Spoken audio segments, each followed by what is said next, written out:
Well, good afternoon, everyone. I'm Stephanie Smith. I'm the State Hazard Mitigation Officer and Hazard Mitigation Section Chief at Vermont Emergency Management. So I have the great pleasure of leading our hazard mitigation team. There are two folks on that team in the room that I want to introduce you to, so you can find us after with questions. There's also, if you haven't found it yet, a VEM room next door with some tables where we have some pamphlets and things. So I didn't bring them in this room because I want you to go over there and take them from that table and talk to us over there. So if we don't get to questions, we can come back to them there. But Lisa, I would love to introduce in the back over here. Lisa Kolb is on the grants team. And we have some of you know a lot of this very well. Jan is one of the pros at this point from the town of Chittenden. So ask her questions. Lisa is the lead on grants implementation. So once a FEMA grant is awarded or one of our state grants is awarded, Lisa is usually the one, or at least leading the hopefully growing team of a few people getting the work done. So supporting you through the process of actually implementing a grant. So if you see Lisa, that's her role. Lainey in the back of the room is brand new on the hazard mitigation team. So not new to Vermont Emergency Management, so some of you might know her already, but new to this hazard mitigation team, and will be working on grant development. And then Matt, because Matt just walked in, you get to be introduced as well. Matt is also on the team doing grant development and local hazard mitigation plan review. So that's most of the team. Caroline is also floating. She's totally on the planning side, but that's the team. So if you don't get a chance to ask questions, those are the people to corner on your way out the door. So I started with a little bit about the team by introducing the folks here, but broadly, the hazard mitigation programs, hazard mitigation is a FEMA term. What we're talking about is reducing long-term future risk. How are we adapting our environment to reduce our long-term risk, predominantly to flooding? That's the big one we're all thinking about. But the program cuts across all of the natural hazards that can impact the state of Vermont. So Vermont Stronger is our state hazard mitigation plan, which is a document that we update every 5 years. So the latest version is on our website. It's from 2023, finished in November of last year. And it addresses all the natural hazards that can impact the state, such as landslides, ice jams, 2 different types of flooding in the state. What are the 2 different types of flooding in the state? Alluvial. Fluvial erosion, excellent. And inundation, somebody said. So there's a really quick hydraulics lesson right after this because I want to make sure people understand the difference. Not a hydrologist, but I'll talk about those 2 types of flooding in a bit. But our state plan addresses that broader breadth of what we can do to reduce long-term risk. There are also local hazard mitigation plans that are required at the municipal level in the state in order to access any of the funding that I'm going to talk about here. So across the program, it's planning and grant side. Not talking much about the planning side today, but there is a session tomorrow with Caroline, who's on my team, about the state hazard mitigation plan, how it ties to local planning, what our goals are from that document. So if you want to hear more about that, there's a session on it tomorrow, but just to flag that for you. And shameless plug. Okay, so your quick hydraulics lesson. Inundation flooding. So who's heard of the special flood hazard area? Most of you? Okay, good. Jess, here you go. I know I have. Okay, so when FEMA's mapped layer across the state is the special flood hazard area, and that speaks to inundation flooding, which is water that comes up and spills out onto its floodplain. So the photos of Montpelier last summer during July, that's very much inundation flooding. Water came up and filled the downtown. And that's also the area that's regulated in the state. So it's a 50% risk line. That means there's a 50% chance of you being flooded in or out based on the data that they have to make this map, which is drawn for insurance purposes. It does not tell you if you will flood or not. It's a 50% risk line. So that's inundation flooding. That's one type of flooding that we see in Vermont. And it looks like this. This was Irene in Waterbury. So the river's supposed to be back there, filling up its floodplain in this picture. And fluvial erosion is the other type of risk. So in our state hazard mitigation plan, fluvial erosion is listed as the #1 hazard in Vermont. Inundation is #2. So this is a much bigger risk. This is where we see much more greater scale of damage in the state. And it's defined by river movement over time. So naturally, a river over the years is going to move within its floodplain. It's not going to stay in one place. Rebecca Pfeiffer, the state NFIP coordinator, the best example she gives for me that I love to use is that it's a lot like skiing. If you're skiing down a black diamond and you go straight down the mountain, you're going to go incredibly fast. That's what the river's doing in Montpelier, where it's incised, or in Brattleboro, where it's incised. We've limited it to, you can only go straight down the Black Diamond Trail. That's not what rivers want to do. They want to cut across, they want to meander, they want to move through their meander belt and slow themselves down and change over time. So when we prevent the rivers from doing that, that's where we see this significant erosion risk. So this is defined by, in the yellow over here, the river corridor. So that's an area that's mapped by the Agency of Natural Resources, and it's the area that the river wants to do that movement in over time. So when we get in its way, that's where we see things like this, like a house that's hanging over a brook, where it wasn't in the special flood hazard area because it was high, or it was maybe set back a little bit, but if the river wants to make that migration, it's going to undercut that property, and it's a one-time failure event. So this is what erosion looks like. We saw a significant amount of this type of flooding after Irene. This most recent flood, well, now I can't even say most recent, there have been too many. July last year was both. It was inundation, it was erosion. You see damages that look like this, and you see damages that look like this. So that's your quick hydraulics lesson before we dive into the program. Questions on that? Or feelings? Feelings are fine too. All right. So I'll get into funding towards the end, but I wanted to show you some examples of projects that we've implemented since Tropical Storm Irene that have been incredibly successful to get you thinking about the sort of things that you might be able to do within your communities. So I'll start in Northfield, very heavily hit during Tropical Storm Irene. There's a couple of projects I want to talk about here, but this is the river coming through the Dog River. It comes through like this, cuts around a couple of curves, which again, if you're a river and you want to move fast, making a sharp turn isn't really what you're looking for. And one of the big strategies implemented here after Irene, which we're talking about a lot with many communities right now following July 23 and July 24, is property buyouts. So the majority of this area is in the blue here is actually in the floodway. So I talked about the special flood hazard area being what the river wants to expand to when it's flooding. The floodway is where the river wants to be. So that's an even higher risk zone. So what we were able to do in Northfield following Irene was purchase each of these properties. So the black numbers are individual properties that were purchased, demolished. They're required to be maintained as open space in perpetuity. No one can build there again. And we created this beautiful community park. So the community was able to get additional funding to restore floodplain, remove fill that had been added over time, lower the flood elevations in this community. And 98% of the time, it's this beautiful community asset. It's parks, it's park space, it's access to the river for this community. I was visiting a friend in Northfield and making loops around this property a couple weeks ago. It's gorgeous.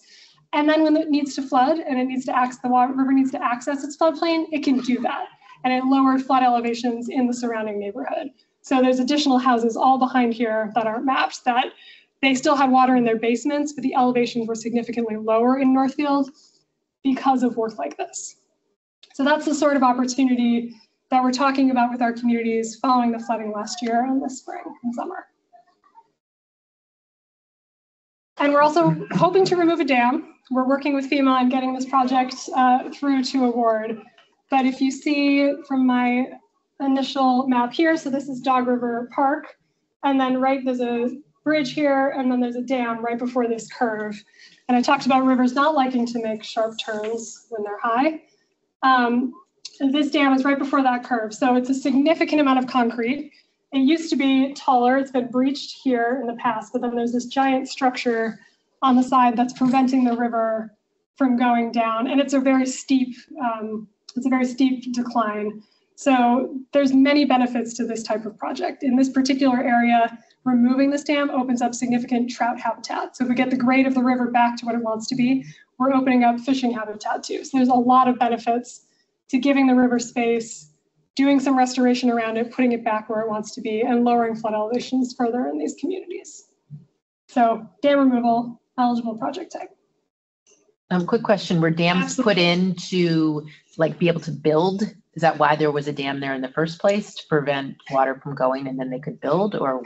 So most of the dams in the state, and I have a presentation from the Dam Safety Office somewhere on my computer that I wish I could pull up a chart from.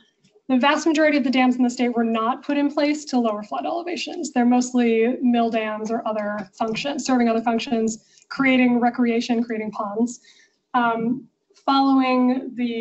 Before Irene and last summer, the biggest flood in Vermont we talk about is 1927. Following that flood, there were 3 really large flood control dams put in place on the Winooski. Those were intended for flood control. The vast majority of the dams in the state were not. That was the solution then. Our solution now is much more what I'm talking about here. How do we give the river space? How do we open up our floodplains instead of putting impediments in their way?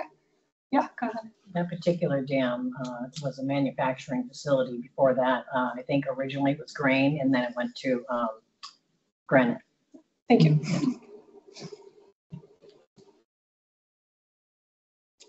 Other thoughts on that? Questions? All right. I talked a little bit about floodplain restorations. We talked about rivers being incised. This is Brattleboro. So if you're familiar with downtown Brattleboro, the river is pretty tight right there. It doesn't have a lot of space or options. And we were able through, so you can see the whetstone coming in, it's curving a lot, winding down, opening out into the Connecticut, which is a much larger river there. And there were 2 significant projects I'd like to talk about here that are both done now, very close. We just finished 250 Burge, but they're floodplain restoration projects. So these are sites where significant fill had been added over time, creating more incising of the river, and we were able to remove many acres of fill from both of them, lower flood elevations, create beautiful community assets, but ultimately give the river somewhere else to spill out and slow down before it gets into those areas where it doesn't have that space because it's incised. So Melrose Terrace, this was senior housing and these black, low-income senior housing and these black lines here. So a vulnerable population that had to be relocated multiple times due to flooding on this location. So a pretty volatile area. And we were able to remove all of those structures, lower the flood elevation, put in this giant overflow culvert, which you'll see better in a second, where that goes, and again, create this beautiful community park. Most of the time, it's this nice open space. And when the river needs to come up, it can access its floodplain. So this was December of 22, shortly after all of those plantings went in. This was in the fall, right after plantings were done. Most of the state in December of 22, it was an electrical outage event across the state where we had a declared disaster, if folks remember that. It was a flood in Brattleboro. And you can see from the water line from the snow line where the water came. And that's where all of that housing was, but it protected the community behind the structure and neighboring communities. We did have to go back and they had to go back and replant because the plants were babies at that point. Now they're much more minimal impact, reasonable compared to relocating a really vulnerable population. And that's what it looked like. So you can see that's the overflow culvert I talked about, which is if the river comes up, this bridge is smaller, how do we give it more space so that it can get through and out of this community faster and access its floodplain? And the other one, so this one is done now. I don't have updated finished pictures with plantings yet, but we will soon, is 250 Burge. So this is another site, again, identifying what are these opportunities where we have large parcels that maybe used to be something else or manufacturing or lumber, and we've added fill, that we can remove that fill, give the river space, and lower flood elevations. Brandon is another example that I'll give. So this is a community that was hit very heavily in Irene as well. This is Newton Road, where we've done a significant number of buyouts on this property. It's an alluvial fan, which is even more fun than just regular flooding and erosion because it's the river coming off a mountain and just doing this. So the FEMA map is a weird, awkward shape for the special flood hazard area. It includes some of these houses, but not others, and it's not quite intuitive because the river doesn't just at all want to stick to its channel here. It wants to do this. So through multiple flooding events, the community has had to fix this road. Properties have been damaged. And the town manager would go out and send me pictures, which is great because we were doing all these projects. We can have these photos. And there was an ice jam here, which for some miraculous reason came up, went across the road and damaged nothing and melted, which is kind of amazing. Part of that, I think, not having damage is because we already purchased a bunch of the properties on this road, so we're lowering that risk. And ultimately, there's only a few structures left now on this road. And that one's about to get demolished. And this, oh yeah, this one Yeah. we just purchased. Yes, Yeah. thank you, Lisa. So that one's about to be gone. That's the same building in those two pictures. But I think ultimately there's an access road on either side, and this is one little strip between. And if the community could buy out all of those properties, they can get rid of this road that they have to continually fix and fix and fix because of those houses that are still there. So the houses are at risk. It's significant cost to the community to continue replacing them. And then the other project I'll talk about, so downtown Brandon was hit very hard during Irene as well. The Neshobe River comes around a corner, which again, it's not going to want to keep curving around corners when it's high and fast, and it cuts around the downtown. So during Irene, it went straight through the downtown. And this was a solution that came out of the DEC Rivers team as an idea and working with the community Department of Environmental Conservation, the Rivers team and the river engineers there to put in this overflow culvert. So the vast majority of the time, you can't even see it. Next time you go to Brandon, if you're ever in the downtown, it's beautiful downtown. You'll see this bar, but unless you like creep around the corner and look back, you can't even see the culvert. It goes under the community and it gives the water more space to continue going straight instead of curving around, but to go underneath instead of over the top. So a huge benefit that it's been accessed many times. So 95% of the time, somewhere in there, it looks like this. But when the river comes up, it gives it another option. It gives it somewhere else to go. So again, really big infrastructure projects, but that's the sort of thing that we're talking about following this flooding. How do we find these projects in our communities where we can do these big projects and reduce the risk? Jeffersonville, Cambridge is another example. So this was flooding in April of 2012. That wasn't a declared event. No one else flooded in April of 2012, but this community did. And one of the beautiful things we were able to do in this community following that flood was a scoping assessment that looked at a ton of different potential projects that they could do and estimated how much flood reduction they would see in their downtown from that project. So it gave them a list of, if you upsize this culvert, you're going to see 3 inches of flood reduction in your downtown. If you do this large floodplain restoration project here, you might see 6 inches. And they were able to use that to say, well, what are the highest priorities based on how much they cost, what the value is going to be, and then use that as a way to start checking off those projects. Following the flooding last summer, we did something very similar, working with some of the hardest hit communities through the Two Rivers Ottaquechee Regional Planning Commission, who I gave this to, and they're managing it for me, thank goodness, to work with those hardest hit communities across the state from last summer and do the same sort of thing. How do we look at what are the biggest areas of opportunity to lower our risk, to reduce flooding in our downtowns? So we've used the model from Jeffersonville, Cambridge to create that project. And one of the really big ones that came out of that was this trail bridge. So there's a rail trail bridge going through up in Lamoille. This is what it looked like before. So if you can see this, there's the abutments pushing into the river, a really low trail bridge. And we were able to put in this much bigger span, cut out the floodplain, so you can really tell what a cut like that looks like. Cut out the floodplain, give the river space, and allow it to spread out into that area instead of going over the top and flooding the community. So this is one of the really big projects after Irene that came out of that assessment. Okay, I'm going to get into flooding, but I want to stop and see if there are any questions about the case studies. Yes. This topic came up at our town meeting this past year, and the residents had a big group of people that pushed back against doing this because they're concerned of losing that tax revenue for the houses that are going to be taken off. Yeah. What is the counter to that concern? Yeah, one of the best counters I've ever heard was up at a town in Franklin County where this was before the flooding last year. I was sitting in on a select board meeting and proposing, here's 4 properties that want to do buyouts to this committee. And someone on the select board said, well, what about our housing base? What about the tax base? And someone from the fire service was in the room and said, this flooded in 2018. And I was in this house attached to a rope, walking into this house, pulling a child out of it because the floodwater was getting up high. He said, and that house does not need to be, like, that house should not be there. And that was one of the moments of like excessive clarity in that room of, okay, this is not a safe location. This is not a scenario that we want for our town. And it's really hard to put that against tax base, people's lives and their safety. So a lot of the buyouts that we're doing, that is what we're talking about. We need housing, absolutely.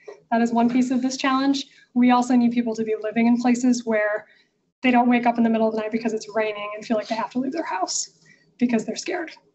And that's what people call and tell me when we're talking about buyouts. So we're not buying perfectly good structures that should remain in these locations. We're buying houses that are unsafe. I think our community could have maybe learned a little bit more before we voted.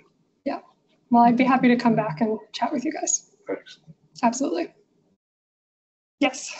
Do they, does the state ever consider, because to your point, like Barry, for example, that had all those requests for buyouts, those I think were in FEMA flood plains, but is there any consideration of allowing for buyouts, but that you can build flood resilient housing in its place as opposed to just turning it into a green space? Yeah, so movement towards that. We get that question a lot. So the FEMA, most of the money that I manage is FEMA funding. It comes with very specific requirements that we can't change, which is open space in perpetuity. There are some very good reasons for that in some of these locations, but it's not something that we have the flexibility to change. But what about for the state buyouts for the resilient communities? Yeah, so for the state buyouts, we have some additional flexibility. It's not, we haven't really dug into what that would look like for us to go that route. So I won't say it's off the table necessarily, but it's a consideration for sure. And I will say for those who are less familiar with buyouts, so the program is contingent upon it being voluntary for the property owner and voluntary for the town. So we have communities that have decided not to participate or are participating in some areas but not others. And we discuss that with them, but it's not, we can't do it involuntarily.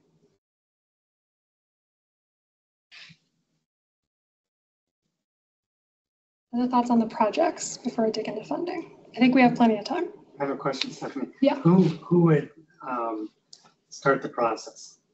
Would it be the homeowner? Would it be the town? Would it be? Yeah, it sort of depends who comes to us. Yeah, it's not usually going to be me because our capacity is pretty limited. It's not usually going to be my team going out unless it's a community we're already talking to because they had significant risk, then maybe. But usually it's coming from a property owner or a town that's interested. We've seen, especially in the hardest hit areas, I'm talking to those towns anyway, often, and some of it can come out of that. It does have to go through the town. So one of the things we started following the flooding last summer is something we've never done before, which is doing a state managed buyout program. And what that means is my team is putting together the applications. We were a lot of the time anyway, but it puts us more in a role of being able to help compile. But it also means we're going to manage the funding for our towns, which has been another thing that's helping convince communities. So they do have to be willing to own the property, but if they're interested, we're willing to manage the funding for them. So we're submitting the projects with Vermont Emergency Management as the sub-applicant to ourselves to FEMA, so that we can hire contractors, we can make payments. We don't have to make the town have a subcontract or a sub-grant agreement with us, figure out how to make payments, wait for reimbursement. So we're trying to do everything we can to make it easier for communities to say yes. But at the end of the day, if it's a tax-based issue, if they don't want to lose the housing, it's still up to the community if they want to participate. So that went a little farther than your question, but did I get it what you were? Okay, great. Yeah. Do you normally work with the towns where certain areas are getting flooded time after time after time? I was just thinking there's a spot, I think in Hardwick that I've always, every time I go by there, I'm like, again, more erosion. So things like that. So that's who you work with. Yeah, and so we're working with some of those hardest hits, and that scoping work, Hardwick is one of the communities we're working with on that project to help them better develop projects and understand what might have the best benefit for them in terms of mitigation projects. So yes, absolutely. Yeah, go ahead. To make sure I understand, Stephanie, so a property owner might be really wanting to have a buyout, but if the town refuses, it cannot go forward. That's correct. I think that's what happened in my community. It's a voluntary program, so yes. Yeah. And that's for both FEMA and for the Yes. non-FEMA buyouts. The state Yes, ones. and I spend a lot of time talking to select boards. If your town wants to have me sit down and talk with you, I will walk you through the process, tell you what a great thing it is, and help support those property owners to the best of our ability.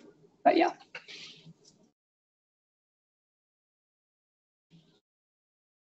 All right. How are we paying for this? Okay, so there's several programs that I'll talk about, and I think this will probably be pretty high level. But again, come talk to us. I'll be over there today, tomorrow, if you're back tomorrow, about the different funding programs. So I'm going to go through each of these. All of them are managed by Vermont Emergency Management. The FEMA funding comes through my team, so we make decisions about, and we provide technical support to then send things up to FEMA. And then the Flood Resilient Communities Fund is our state program, which was created out of a need to fill gaps in what FEMA can't pay for. So how do we do the things that maybe we can't do within the little boxes that are FEMA's perfect little boxes of what they pay for?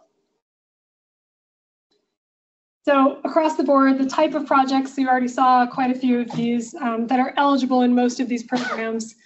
Property buyouts, we've talked a lot about. So that's not necessarily properties that have been damaged, but properties that have flood risk. So for FEMA funding, the best way to show that is that they're in the special flood hazard area, or they've been damaged in a few different events. But we're also doing landslide buyouts. So this was a property a few years ago where this whole bank existed, there was one flooding event, and then it was within 7 feet of their house. So we were able to purchase this property, demolish it. Now it's not there to flood or fall into the river anymore, thank goodness. So landslide risk, flood risk. Floodplain restoration, I talked a lot about because that's absolutely one of our highest priorities. How do we lower risk for more people more broadly than some of these other individual property types?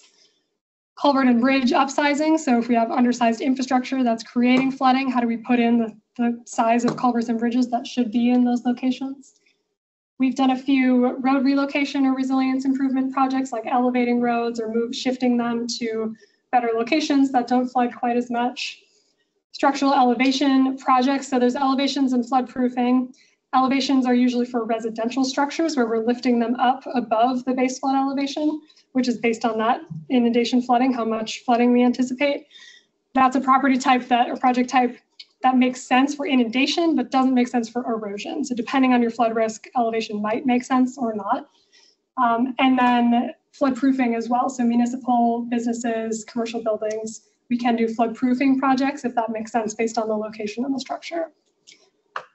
Local hazard mitigation plans. So as I said, you have to have an approved local hazard mitigation plan in order to be eligible. We also fund those for our communities. And then there's other planning and scoping work that we can do as well. So that's the majority of what we fund. I won't say that's exhaustive. We can also do some utility resilience or other things as well. That's the majority of what these programs are paying for. Questions on that? Go ahead. The properties that would be bought out or being at risk for landslides, is that through the USDA's Emergency Watershed Protection Program, or is that a FEMA hazard mitigation grant? They're FEMA hazard mitigation grants. Okay. Yes. So watershed protection, they do a lot of like rip wrapping or stabilization things. I don't know.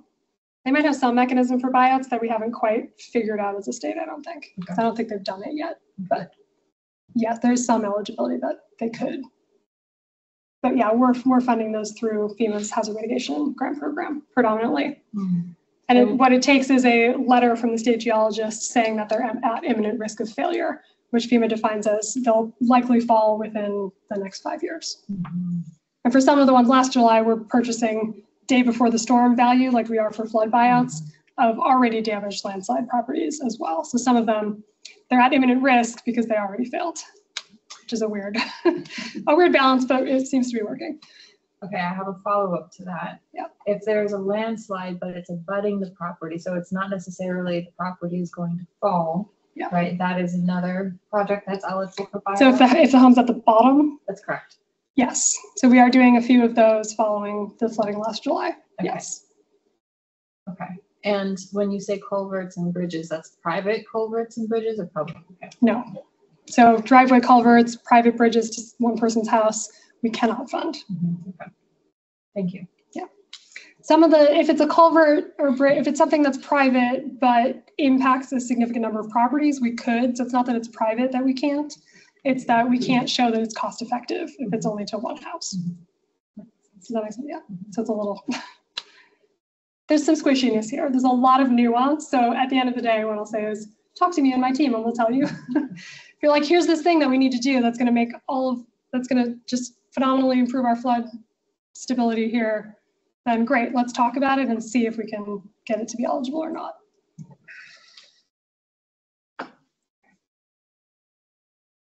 Okay, so the FEMA Hazard Mitigation Grant Program, so again, managed by my team, but FEMA funding.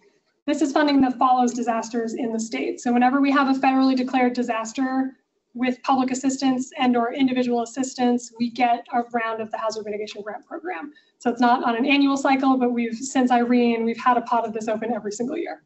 We have 4 from last year, 2 so far this year, and 2 more that are being requested. So we've had significant number of these funding rounds. The biggest one is following July of last year, which we're still working with FEMA on getting final numbers that we won't actually have until February, but should be around 80 or 90 million total for the state. It doesn't have to be, so the nice thing about the Hazard Mitigation Grant Program is that it's tied to disasters for the funding mechanism, but the projects that we do don't have to be at all related to that event. So the intent of hazard mitigation is reducing long-term future risk. We end up doing a lot of long-term recovery from floods because that's when people are interested, but it doesn't have to be in any way related to the flood, to the specific incident that we got funding from, if that makes sense. We are anticipating, so we have another one declared from July of this year that is probably going to be 15 million so far, but could fluctuate a decent amount as we get public assistance funding out the door. If you're not familiar with public assistance, the quick divide I'll tell you is that public assistance puts things back. Hazard mitigation fixes long-term problems. That's the biggest divide between the two. So you can do mitigation through the public assistance program. Like if your bridge fails, you can put back the bigger bridge. You should do that through public assistance. But if it wasn't damaged or it's not enough damage to do public assistance, you can upsize things through hazard mitigation. Did that distinction make sense? Okay, you're with me? Yeah. So the pre-application, when we submitted it for our town, had 40 different things. Are you going to come back and say, apply for these 10 or for this full application? So you're going to guide us on what we can apply for the full application? Yes. And then for this future funding, if something didn't get funded, would we have to reapply? No. So thank you. Good question. So the funding round from last July, we set up a pre-application form up on our website that was due August 30th. That's the priority deadline for July 2023 flooding round. That's passed, but the form is still open. So you can still submit projects to that form because we have future rounds coming. So that's now is like this massive project list. And we're going to take a look at it, see what makes sense under these other programs I'm going to talk about. If they're not the best fit here, it's going to take us some time to do that because we ended up getting $387 million worth of pre-applications. Deep breaths. Yeah. Okay, so giant 15-year project list for the entire state. That's not all going to fit into 90. So we're going to figure out what's the best fit there, what fits better under the annual programs that I'll tell you about in a minute, based on criteria and et cetera that we will crunch. So we're looking at that as a list of how do we take that and push you all in the right direction.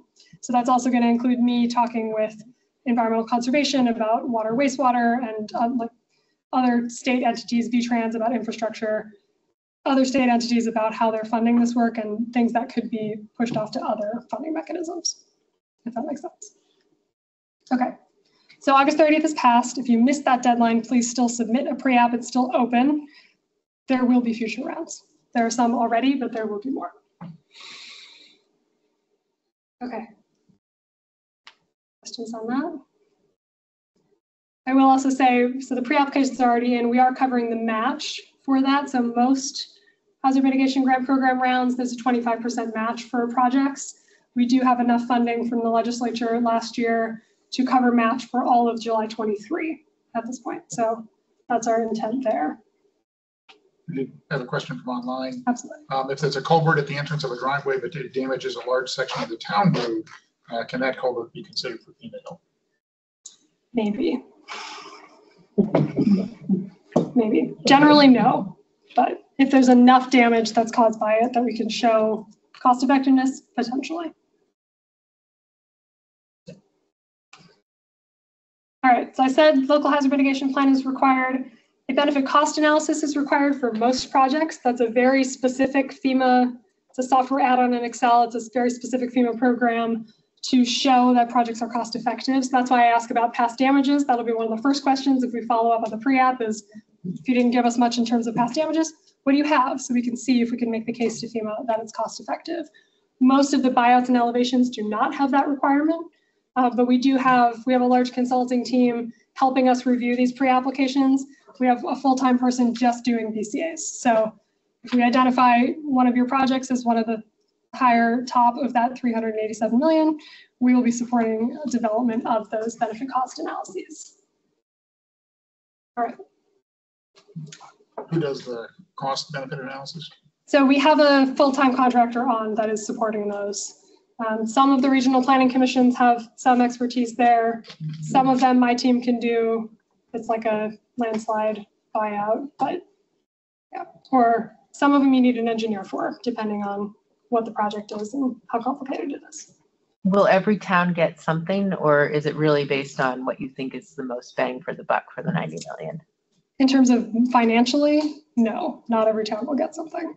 So we'll be reaching back out to invite people to apply. Gotcha. We're going to be inviting more people to apply than we have funding because we need to oversubscribe this pot. So if something falls out, we can add in different projects. But over the next few months, I will be doing the best that I can to make sure we have something identified for as much as we can, even if it's not this program. So one of those pots we'll be looking at is the Building Resilient Infrastructure and Communities Fund program. So this is annual funding. So Hazard Mitigation Grant Program is money specifically for the state of Vermont. So the state is making priorities about what goes with our project review committee that cuts across state government, includes a few regional planning commissions. But it's not up to FEMA to say what should we fund. It's up to FEMA to say what's eligible based on what we send them. So we're making internally those decisions. The BRIC program is nationally competitive. So we're competing against the rest of the country. There's usually a set aside of about $2 million. And the deadline is usually in early December, but we're waiting on the notice of funding for this year. And FEMA is currently in what's called immediate needs funding, which means they can't spend anything that's not immediately a need until they get additional funding from Congress. So this notice of funding is delayed right now, hoping we can still get that soon. And above that 2 million, so we get 2 million for Vermont to apply, for each state to apply for eligible projects. Anything over that is nationally competitive. So this is an area where if there are big projects like there's one community we're talking to that wants to remove a dam, upsize a bridge, and restore a bunch of floodplain all in the same area, do a huge community flood reduction project that's going to have a significant benefit on all of their downtown. That's the sort of thing that might make sense under BRIC. So again, from the pre-app, we're going to screen for that, see what we think makes sense here. And I'm going to skip through a little bit of this. So we can, I guess I don't have flood mitigation in here. Okay, there's one other annual program called Flood Mitigation Assistance. That's the same sort of thing. So it's another option where we might push people to that depending on the project, but especially if it's one of the, like a really big, significant community flood reduction project. So we can do project scoping here, which allows you to develop a project if you don't know what your project is. We apply every year to do local hazard mitigation plan updates across the state. So VEM puts in that application on behalf of a whole slew of towns that need it. And then we'll reach out and see if you want to use that funding to develop a local plan, if you don't have one or if it's expired. And then other planning activities are eligible as well. You still have to have a local hazard mitigation plan for most of these, although now you don't have to do a scoping project, which is new, and that's helpful might be helpful for some communities. For the most part, it's 75-25, so 75% FEMA funding, 25% local match. Certain communities are eligible for 90% federal share, so that's another thing that we will help you screen for to see if you apply. And there is some funding for project management as well. Okay, how am I doing on time here? Got 3 minutes. Oh, okay. So the Flood Resilient Communities Fund is our state program. I mentioned a little bit about this. The intent was to fill gaps in what FEMA can't pay for. So we received ARPA funding originally to create this program, so funding through the American Rescue Plan Act, which was temporary funding, but about $20 million to get us started. And there was an additional funding allocation in July of this year. So we will be able to put some additional projects through this program. We are continuing to accept applications as they come in, so it's still up on the website. You can still fill out the forms.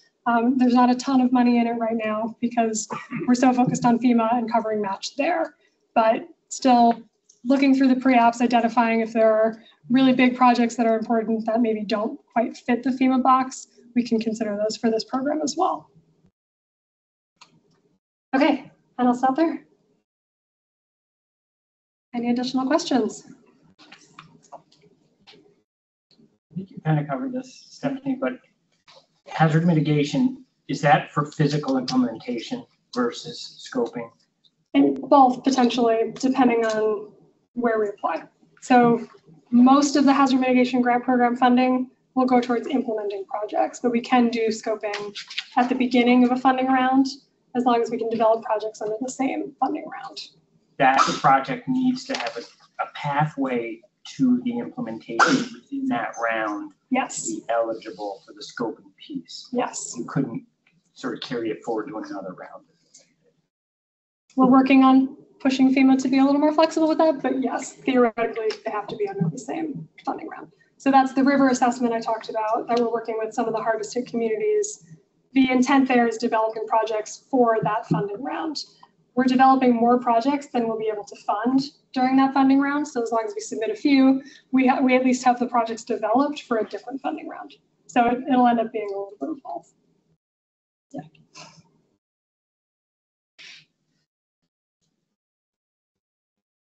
And if any of that was incredibly confusing and I lost you because I talk fast, come talk to me after, or find my team.